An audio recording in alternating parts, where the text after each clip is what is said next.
name is Ochonye Batlumi, and I work as the Chief Executive Officer for Heartland Alliance, one of the foremost public health, human rights organization in sub-Saharan Africa. In terms of challenges, these last 2 to 3 months have been,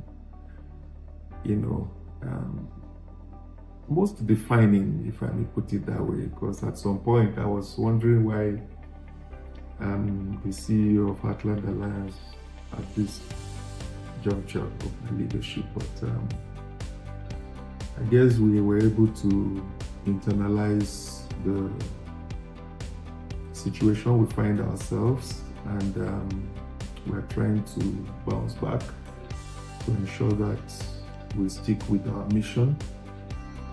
The localization of Heartland Alliance was another period where I was almost a low ranger, because I made that bold step to localize the organization. I didn't get all of the support I needed.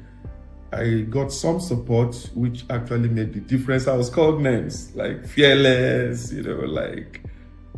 courageous, because it was a period where people shy away from those kinds of decisions. But I saw ahead of time, because it was shortly after that organizations who are local, started getting a lot more support than international organizations. Well, leadership is a journey, and if you understand the concept of leadership, which is around ensuring that you are able to influence people positively and bring out the best in them. One of my principles in life is to ensure that I leave people better than I meet them, and I think to a large extent I have brought that into leadership, and it has helped. And some of the things that have helped in my leadership journey is that I know what bad leadership looks like when I see one. I remember many years ago, I had a chief of party that, would always want to make decisions based on who made the suggestion, not based on the objectivity of the decisions or the suggestions that were made. And so I had to go through other people to make my suggestions, because I don't think I was part of those who were in the good books of my leader then. So the biggest lesson I've learned over the years is that as a leader, your decisions may not even always be popular. Sometimes it's very lonely up here, and you have to run with those decisions if you believe in it. At the end of the day, people will come back and say, oh wow. Like this building we are in, when I was telling them we needed to do the launch on December 3rd, 2024, they were like, oh my God. I said, we have to do it. And this year, Gladys came to tell me, say, Chief, that decision you took just was the best. Otherwise, can you imagine us launching this office when we are under stop work order, and all of that? So sometimes, you make those decisions and you are the only one that understands the decisions you are making, but not always.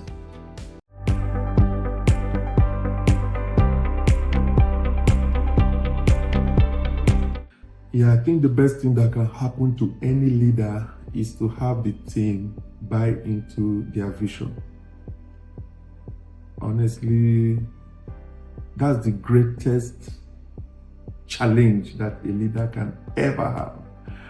And once you overcome that, leadership becomes like a walk in the park, because you have people running with the vision. You have people not requiring reminders to do what they're supposed to do. You have people you don't need to breathe down their neck to do the needful. You have people that are even running ahead of you, like the creativity, the innovation, the zeal, the zest, the quest, everything is just running in harmony, like music. Part of what has helped to navigate challenges and to inspire my team is my ability to carry my team along. I try as much as possible to share information a lot. In fact, one thing I am accused of over the years is OBB likes meetings a lot. Yeah, I do that intentionally. It's even difficult, it's challenging, it's time consuming for me to engage in all those meetings and still stay focused and all of that. I do that to ensure that whether I'm around or not, the organization keeps running. So for me, what that means is that people have bought into that vision and they are running with the mission, to ensure that the entire organization achieve its corporate expectations and deliverables. So that's part of what I do to keep my team motivated. And periodically we have team building, sessions, ideally every month in every location. We try to encourage people to have those team bonding sessions. It could be exercising together, it could be having meals together, it could be anything to keep the team going and just discuss things, not just work. I think those are some of the things. And lastly, I think as a leader, I'm always preoccupied thinking about what next we can do to make Heartland Alliance the best place to work. Our strategic objective 6, is to make Heartland Alliance the best place to work. So I'm thinking, is this office good enough? Are the seats okay? Is the environment, healthy? Is it clean? Are people getting their salaries on time? Are people getting the right salaries? Are people getting enough rest? Those are the things. Once people know you care for them, they will do anything you want them to do.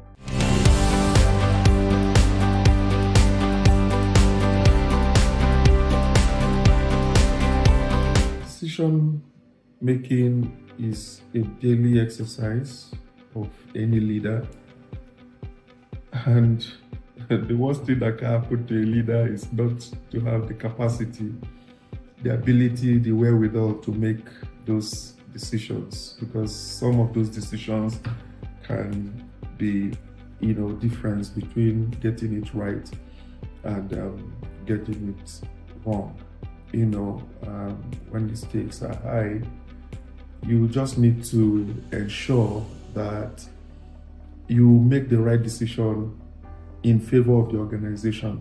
If you are used to making decisions in favor of the organization, you won't struggle irrespective of the situation you are making those decisions, because innately you are always making decisions in the best interest of the organization. Of course, there are many times when the stakes are high and we need to make decisions. I remember when Heartland, had to transit from IMHIP, to KPK, and it was challenging because there was a window of a couple of months, and that period people are not gonna get paid and all of that. So I had to meet again. If I met with all staff, and I asked them, if you don't have salaries for this period, what will you do?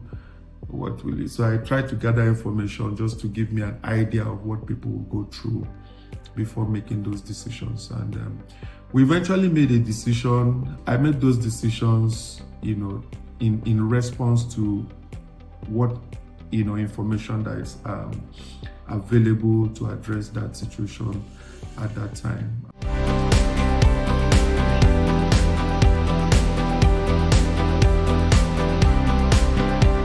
There are different schools of thought. Some people think that leaders are born. Some think leaders are made.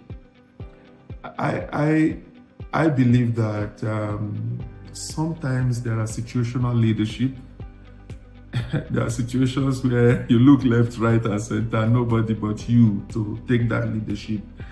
I found myself in different scenarios like that. But one thing that has influenced my leadership, which I believe should be part of the advice I give to people, is when you have experiences that are not good, one thing you tell yourself is never to repeat it to anybody at any time in life.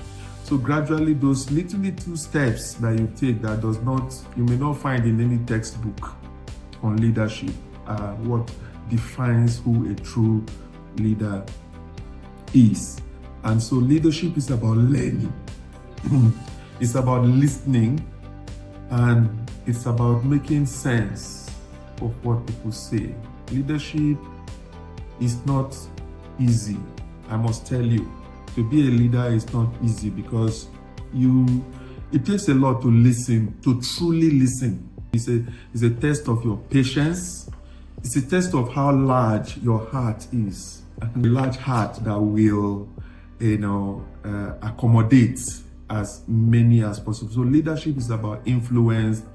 So as upcoming leaders, you need to learn to accommodate, be accommodating. You need to learn, you need to read a lot. So leadership is 360 degrees. You can't say, you want to bring your technical skills into leadership. They are not the same thing. You are better off as a manager. Think outside the box, look at the bigger picture. You are not thinking of 10, 15 years. You are thinking of 20, 30, 100 years. You are thinking of legacies that you leave behind. What will you be remembered for? So in summary, leadership is a journey. You grow in it. You get better and better over time. But it's about the people you serve. It's about making the best decisions in their best interest and influencing them to work in such a way that they look forward to it and to get their own personal goals achieved while doing official business. Once you can achieve that, you can go to sleep. No challenge that cannot be overcome. There's no mountain that is insurmountable. There's no problem that does not have a solution. In fact, I have learned that most, if not all, challenges come with solutions by the side. But most time we are so focused on the challenges that we're not looking at the other details around those challenges. Look around those challenges very well. You will find the solutions. Solutions always accompany challenges, but we need to look very well, maybe listen very well, and we'll be fine. Thank you.